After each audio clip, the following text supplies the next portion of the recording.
Thank you, Brian. The COVID-19 vaccine is still months away from being widely available to the general public. With that in mind, there is a new focus on implementing an at-home rapid testing program to slow the spread of the virus. The Food and Drug Administration authorized the first over-the-counter, fully at-home test for COVID-19.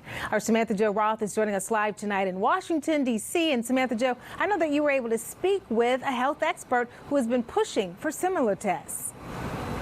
Yeah, absolutely. Dr. Michael Mina is a Harvard epidemiologist, and he's been pushing for widespread use of these rapid tests. But this specific test that was approved by the FDA could be limited in supply, and the cost could be a barrier.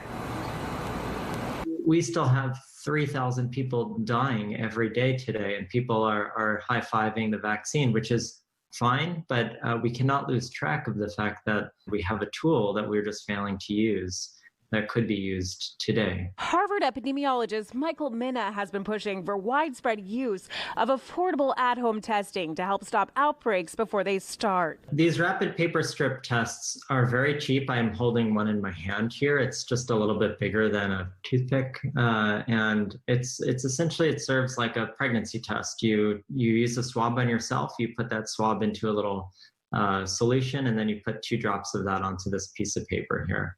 It gives you a result in 5 minutes. The tests have not yet been approved by the FDA. The tests for sort of daily home testing are just not available.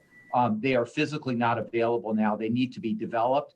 Admiral Brett Giroir oversees coronavirus testing for the federal government. He says the FDA's approval of the first over-the-counter fully at-home test is a step forward. The test, made by Ellume, will cost $30 each and allows individuals to swab themselves and receive results within minutes to a smartphone. We're going to start having home testing available.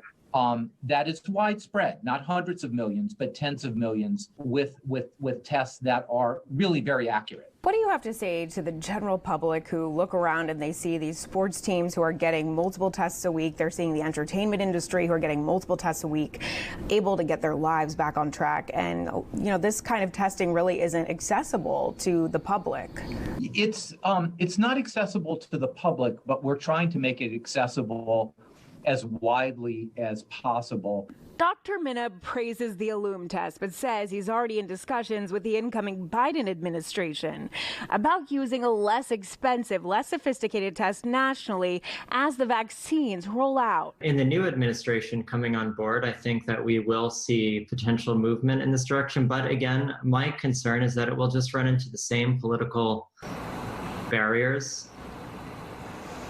Now, Dr. Mina says many of the tests that he's been advocating for are really actually developed right here in the U.S. But because the FDA has not approved these tests, a lot of these companies are actually shipping the tests overseas where they're utilizing them. We are live in Washington, D.C. Samantha-Jo Roth, Spectrum, News 13.